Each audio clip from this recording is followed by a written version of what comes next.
salue tous dans le précieux nom de notre Seigneur et Sauveur Jésus-Christ. Et ma joie est encore grande dans ces jours où le Seigneur permet que nous puissions encore partager sa parole. Et je vous remercie, vous qui êtes connectés pour ce moment.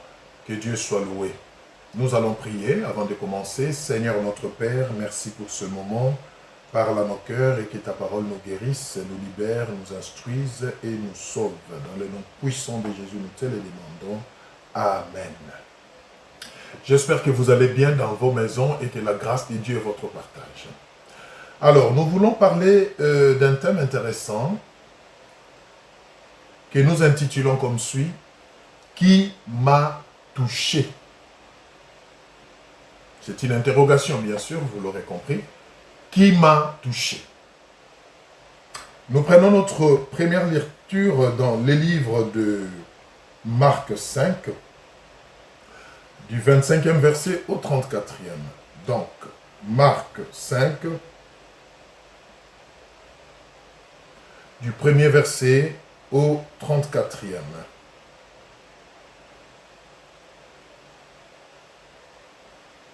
Marc 5, du premier verset, du 25e verset, pardon, au 34e. La Bible dit ceci.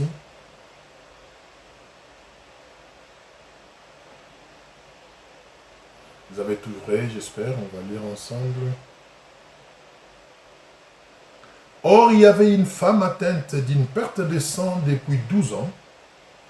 Elle avait beaucoup souffert entre les mains de plusieurs médecins. Elle avait dépensé tout ce qu'elle possédait et elle n'avait éprouvé aucun soulagement, mais était allée plutôt en empirant. Ayant entendu parler de Jésus, elle vint dans la foule par derrière et toucha son vêtement. Car elle disait, « Si je puis seulement toucher ses vêtements, je serai guéri. » Au même instant, la perte de sang s'arrêta, et elle sentit dans son corps qu'elle était guérie de son mal. Jésus connut aussitôt en lui-même qu'une force était sortie de lui, et se retournant au milieu de la foule, il dit, « Qui a touché mes vêtements ?» Ses disciples lui dirent, « Tu vois la foule qui te presse. Et tu dis, « Qui m'a touché ?» Et il regardait autour de lui pour voir celle qui avait fait cela. La femme effrayée et tremblante, sachant ce qui s'était passé en elle, vint se jeter à ses pieds et lui dit toute la vérité. Mais Jésus lui dit, « Ma fille, ta foi t'a sauvée. Va en paix et sois guérie de ton mal. » Amen. J'aime la parole de Dieu parce qu'elle me fait du bien. J'espère que c'est le cas pour vous aussi. Alors, qui m'a touché? Bien-aimé dans le Seigneur, s'il y a une chose et une seule qui nous aide ou qui peut nous soutenir, qui peut nous aider à aller au-delà de ce qui est possible, à trouver des solutions au-delà de ce qui est possible, c'est notre foi. S'il y a une chose qui puisse nous aider, bien-aimés, à faire face aux impossibilités du monde, aux imprévus de la vie de chaque jour, eh bien, c'est la foi en Jésus-Christ. C'est très important, bien-aimés. La parole du Seigneur nous donne le cas de cette femme dont la Bible dit que pendant plusieurs années, elle a souffert d'une maladie que la Bible a qualifiée de la perte de sang. Donc, nous nous disons que cette femme, chaque jour qui passait, perdait de son sang. La Bible dit qu'elle a dépensé de tout ce qu'elle avait. De son argent, de ses connaissances, de ses relations. Elle a utilisé tout ce qui était à son pouvoir. Elle a vu de médecins, des spécialistes. Mais malheureusement, aucun soulagement. Et son cas n'a fait que s'empirer. Oui, bien-aimé. Des fois, l'argent ne peut pas résoudre tous nos problèmes. Deux fois, même les hommes les plus intelligents qui nous entourent dans ce monde ne peuvent rien pour nous. Il y a des situations pour lesquelles même nos relations ne peuvent rien. Et c'était exactement le cas de cette femme. La Bible ne dit pas qu'elle était nécessiteuse, qu'elle manquait d'argent, non. Elle en avait et elle en a dépensé suffisamment pour résoudre son problème, pour trouver la guérison. Mais elle n'a pas pu. Elle n'a pas pu obtenir les résultats escomptés. C'est peut-être votre cas aussi. Ce n'est pas l'argent qui vous manque. Ce ne sont pas des relations qui vous manquent. Ce ne sont pas des possibilités qui vous manquent. Mais cependant, votre problème, vous continuez à les traîner jusque-là. Toujours pas d'issue, toujours pas de problème. Toujours pas de solution. Mais j'aime la suite de cette histoire. La Bible dit qu'un jour, cette femme a entendu parler de Jésus. C'est là où les choses commencent, bien-aimés. Jusque-là, elle a fourni ses efforts. Jusque-là, elle a cherché la solution de par elle-même. Elle n'a pas pu. Mais un jour, la Bible dit, elle a entendu parler de Jésus. Tout commence par là, bien-aimés. Voilà pourquoi la Bible dit, la foi vient de ce que l'on entend. Et ce que l'on entend vient de la parole du Seigneur. Cette femme a entendu parler de Jésus. Je ne sais pas exactement qu'est-ce qu'elle a entendu. Mais je suis sûr que la manière dont on parlait de Jésus, et plus elle entendait ce qu'on parlait, ce qu'on disait de Jésus, a fait naître dans son cœur ce qu'on appelle la foi. Certainement, on lui a raconté comment Jésus avait ressuscité les morts, comment Jésus avait guéri les malades, comment Jésus était venu avec une mission pour essuyer les larmes, pour donner un cantique nouveau à ceux qui pleuraient. Certainement qu'on lui a parlé comment Jésus avait fait marcher les paralytiques. Bien aimé, plus elle entendait cela, la Bible dit, cela a créé la foi, la confiance en elle, en ce qui concerne Jésus.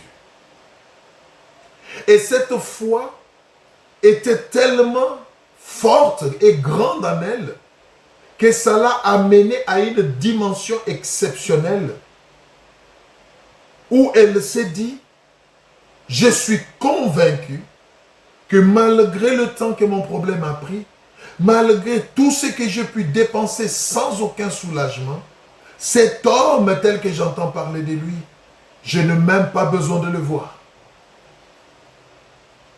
Mais si je peux arriver ne fût-ce qu'à toucher ses vêtements, oh, je suis sûr que mon mal sera guéri. Je vais trouver une solution à mon problème. Regardez cette dimension de foi. Regardez cette dimension de confiance.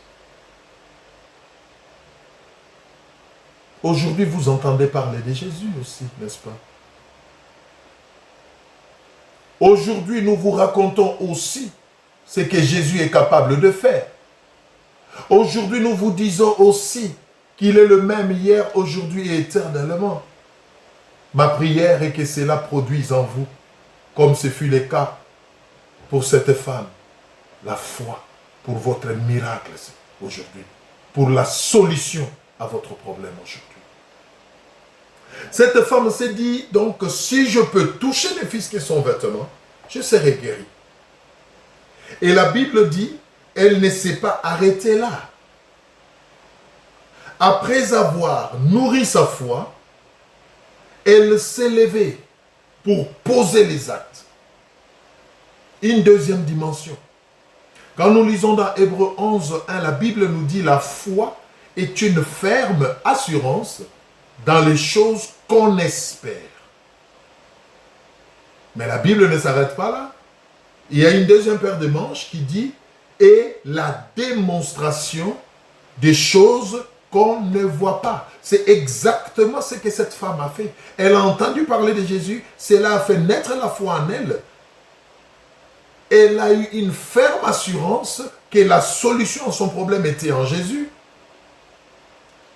Elle s'est même dit en elle-même, que je n'ai pas besoin de voir cet homme, je n'ai même pas besoin de parler avec lui, mais tel que j'ai entendu parler de lui, si j'arrivais seulement à toucher ses vêtements, je serais guéri. Ça, c'est cette ferme assurance dans les choses qu'elle espère. Elle espère dans la guérison par la foi qui vient de naître. Elle en a l'assurance.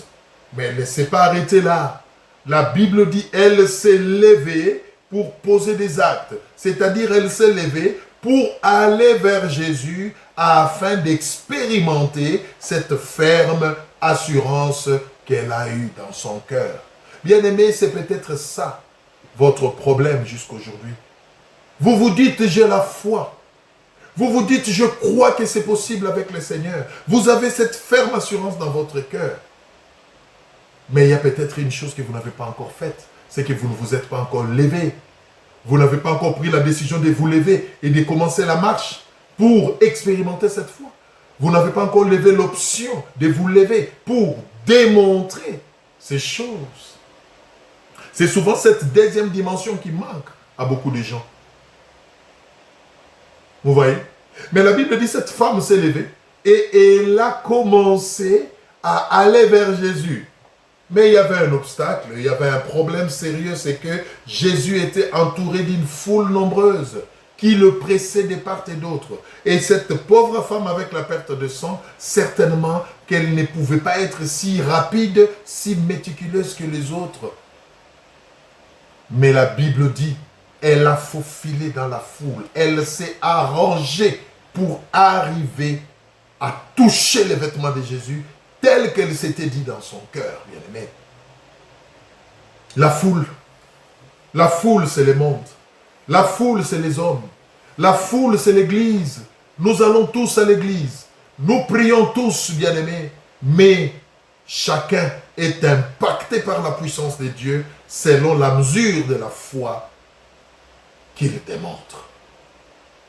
La Bible dit, cette femme est arrivée à toucher les vêtements de Jésus. Oh, alléluia. Et aussitôt qu'elle avait touché les vêtements de Jésus, la Bible confirme que son mal s'est arrêté. C'est-à-dire, à l'instant, la perte de sang s'est arrêtée. À l'instant, le sang a cessé d'écouler. Mais regardez ce qui est merveilleux. Ce n'est pas seulement ce qui s'est passé du côté de la femme, mais ce qui s'est passé du côté du Seigneur aussi. Jésus s'est arrêté. Ah oui, Jésus s'est arrêté. Oh, j'ai prie que le Seigneur Jésus-Christ s'arrête aujourd'hui aussi en ce qui concerne votre cas. Mais cela dépendra de la foi que vous allez manifester aujourd'hui. La Bible dit, Jésus s'est arrêté, il a commencé à regarder tout autour de lui. Il a regardé les disciples et il a dit, quelqu'un vient de me toucher. Qui m'a touché? Qui m'a touché? Les disciples disent, mais maître, regarde cette foule. Mais c'est tout le monde qui te presse, c'est tout le monde qui te touche. Jésus dit non, je ne parle pas de la foule. Alléluia. Je ne parle pas de tout le monde. Je parle de la personne qui vient de me toucher à l'instant. Parce que j'ai senti une force sortir de moi. Bien-aimé, la foi fait tirer la force divine vers nous. La foi fait sortir la puissance de Dieu et la mener vers nous. Jésus a senti que quelque chose s'était passé. Quelque chose qui sortait de l'ordinaire. Quelque chose que tout le monde ne faisait pas. Quelque chose que la foule ne faisait pas. Quelque chose qu'il ne pouvait pas attribuer à la foule qui les pressait, mais à une personne bien spécifique. Oh bien-aimé, je sais que vous avez peut-être la foi, mais il ne vous reste qu'à vous lever pour la démontrer, comme cette femme l'a fait. Et la Bible dit, la femme s'est approchée du Seigneur. Elle a dit, Seigneur, c'est moi qui viens de te toucher. Et la réaction du Seigneur est claire. Et c'est là où j'aime la parole de Dieu. Jésus regarde la femme et lui dit, ma fille, ma puissance t'a guéri, n'est-ce pas? Non. Jésus regarde la femme et lui dit, ma fille, ma seigneurie, ma force t'a guéri. N'est-ce pas? Non plus. Mais il regarde la femme et lui dit, ma fille, ta foi t'a sauvée, t'a guéri. Va en paix.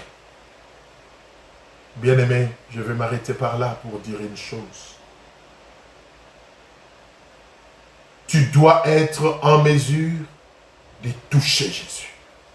Tu dois être en mesure d'amener Jésus à s'arrêter dans sa marche et de poser la question de savoir qui m'a touché.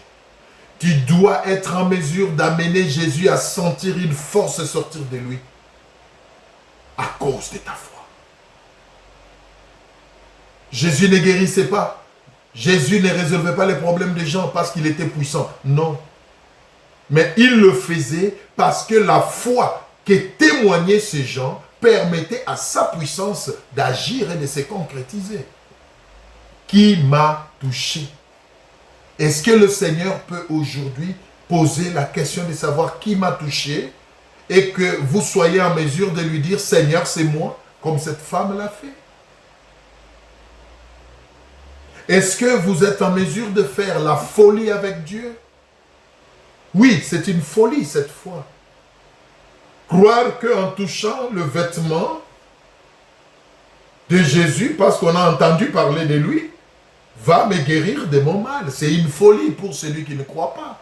Mais cette femme a fait cette folie et elle a vu le résultat. Et je vous dis, il est le même hier, aujourd'hui, éternellement. Notre Dieu n'a pas changé. Donc, c'est encore possible de faire la même folie aujourd'hui, alléluia, et d'obtenir le même résultat. Qui m'a touché? Quel est votre problème? Qu'est-ce qui vous ôte la paix? Qu'est-ce qui fait que vous n'appréciez plus la vie? Oui, il y a des gens qui n'ont même plus le goût de vivre. Ils vivent parce qu'ils sont encore vivants, ils respirent, mais au fond, la vie ne leur dit plus rien. Parce qu'ils estiment que leurs problèmes sont tellement légion, que leur cas est désespéré. Ils sont là par inertie, ils vivent par inertie. Mais je vais vous dire une chose aujourd'hui. Le Seigneur est capable de donner une nouvelle tournure à votre vie. Vous pouvez ouvrir une nouvelle page avec le Seigneur. Vous pouvez commencer de nouvelles choses avec Dieu. Vous pouvez répartir sur de nouvelles bases avec le Seigneur. Mais il faut que vous soyez en mesure de les toucher. Afin qu'une force sorte de lui et décante la situation. Et cette force, c'est votre foi en lui. Est-ce que vous croyez encore aujourd'hui qu'une solution peut être portée à votre problème? Ah oui, je pose cette question parce qu'il y a des gens qui sont déjà tombés dans ce que l'on appelle la résignation. Ton mal a tellement duré, ton problème a tellement duré que tu t'es habitué à ça et tu ne cherches même plus une solution. Tu te dis, je fais avec, je m'accommode. Oh, mon mal, ça fait des années que je le traîne. Oh, mon problème, oh, je me suis habitué. Non, bien-aimé, il y a des choses avec lesquelles il ne faut pas s'habituer. Non. Cette femme avait perdu beaucoup d'argent. Cette femme avait souffert pendant plusieurs années, mais elle n'avait pas baissé le bras jusqu'au jour où elle a entendu parler de Jésus et elle s'est levée par la foi. Alors elle a eu la solution. Bien-aimés, levez-vous. Levez-vous. Levez-vous. Démontrez votre foi. Une surprise vous attend. Le Seigneur est vivant. Il est encore capable aujourd'hui et il le sera pour toujours. Il peut vous guérir. C'est peut-être une maladie qui vous ronge. Aujourd'hui, le Seigneur peut mettre fin. C'est peut-être un problème conjugal. C'est peut-être un problème financier. C'est peut-être un problème professionnel. C'est peut-être un problème familial, bien-aimé. Peu importe la nature du problème. Peu importe le temps que cela a pris. Laissez-moi vous dire qu'aujourd'hui, si vous croyez et si vous touchez Jésus, comme cette femme l'a fait, quelque chose va se passer. Êtes-vous prêt à prier pour toucher Jésus aujourd'hui? J'aimerais qu'aujourd'hui, vous puissiez prier comme vous n'en avez pas l'habitude. Oh oui, je sais que vous avez toujours prié pour votre problème, c'est vrai. Vous me direz, mais pasteur, vous êtes en train de raconter des histoires. Vous savez combien de temps j'ai prié pour ces problèmes? Oui, je ne remets pas cela en cause, mais je vous dis, aujourd'hui, c'est aujourd'hui. Aujourd'hui, c'est un autre jour que le Seigneur vous présente pour qu'il puisse se manifester. Alors saisissez cette opportunité. Nous allons prier. Nous allons prier. Mais nous ne voulons pas prier par habitude. Nous ne voulons pas prier par expérience. Mais nous voulons prier réellement parce que nous sommes convaincus dans notre cœur qu'aujourd'hui c'est notre jour et que quelque chose va se passer. C'est comme cette femme. Elle s'est dit aujourd'hui, si je me lève et que j'arrive à toucher les vêtements de Jésus, je serai guéri. Elle s'est levée et elle est arrivée à toucher les vêtements et la Bible dit à l'instant, quelque chose s'est passé. Bien aimé, c'est possible. C'est possible. C'est possible. Est-ce que vous êtes prêts à faire cette folie avec Dieu? Nous allons lire notre dernier passage et on va terminer par là, on va prier. 1 Jean 5, 4 à 5. 1 Jean 5, 4 à 5. 1 Jean 5, 4 à 5. 1 Jean 5, 4 à 5. Écoutez. Parce que tout ce qui est né de Dieu triomphe du monde, et la victoire qui triomphe du monde, c'est notre foi. Qui est celui qui a triomphé du monde, sinon celui qui croit que Jésus-Christ est le Fils de Dieu? Alléluia. Oui. Notre foi nous fait triompher. Notre foi amène l'impossible à devenir possible. Mais il nous faut une foi pragmatique. Et c'est ce que nous voulons expérimenter aujourd'hui. Nous allons incliner nos têtes dans la prière. Avant de lever ma voix pour prier pour tout le monde, j'aimerais vraiment que chacun prenne un temps. Oui, un temps. Qu'il prie dans son cœur. Prenez la décision dans votre cœur pendant un temps. Dites-vous comme cette femme s'était dite en elle-même. Si j'arrive à toucher les vêtements de Jésus, je serai guéri. Dites-vous dans votre cœur. Ayez cette ferme assurance. Dites-vous, Seigneur, aujourd'hui, quand votre serviteur va élever la voix pour prier, je crois que la solution à mon problème sera obtenue. Dites-vous cela dans le cœur. Pendant que je vais élever ma voix pour prier, je veux que vous aussi, dans votre cœur, vous priez. Et la prière que je vous demande de faire, c'est juste de dire, Seigneur, exauce ton serviteur en ma faveur aujourd'hui. Accomplis ce qu'il est en train de dire dans ma vie aujourd'hui. Et je vous rassure, bien-aimés. Oh, je vous rassure, bien-aimés, que quelque chose va se passer. Si d'un commun accord, nous faisons ce que je vous demande. Alors inclinez vos têtes. Dites ça dans votre cœur pendant que j'élève la voix pour prier. Ô Seigneur Dieu de grâce, je te bénis parce que tu es toujours vivant et à l'œuvre. Toujours au rendez-vous, Seigneur. Tu envoyas ta parole et ta parole les guérit. Et je crois qu'aujourd'hui encore ta parole est envoyée dans la vie de mon frère, dans la vie de ma soeur, pour guérir, pour délivrer, pour soulager et pour consoler. Seigneur, je prie maintenant, quels que soient les problèmes, Seigneur mon Dieu, auxquels est confronté mon frère ou ma soeur, qui a suivi, Père éternel, oh Dieu, cette prédication, et qui s'est dit dans son cœur, Seigneur mon Dieu, qu'aujourd'hui c'est son jour. Je prie, Seigneur mon Dieu, que tu exauces cela dans le nom de Jésus. Seigneur, que quelque chose se passe. La guérison, le miracle, oh Dieu, la solution, Père éternel, peu importe le problème. Maintenant que je prie, Seigneur, Je déclare au nom de Jésus que quelque chose est en train de se passer dans la vie de tous ceux-là qui me suivent, Père. Et que le ciel est mobilisé, mon Père et mon Roi, pour accorder à chacun la solution, mon Père et mon Roi, à son problème. Oui, la guérison, la délivrance, la bénédiction, le salut. Seigneur mon Dieu, que toutes ces choses s'accomplissent dans la vie de tout un chacun. Je te bénis parce que tu fais au-delà de ce que nous demandons. Je te bénis parce que tu es derrière ta parole pour l'accomplir.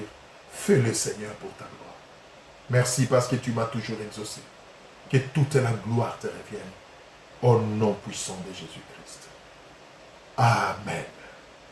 Voilà, que le Seigneur vous bénisse. Vous savez une chose, la Bible dit, tout ce que vous demanderez en priant, croyez que vous l'avez reçu et vous le verrez s'accomplir. Donc, croyez que le Seigneur vous a visité, croyez que quelque chose s'est passé. Vous n'avez peut-être rien senti, vous n'avez peut-être rien vu, peu importe, mais croyez dans votre cœur que quelque chose s'est passé et certainement, alors certainement, vous verrez cette chose s'accomplir.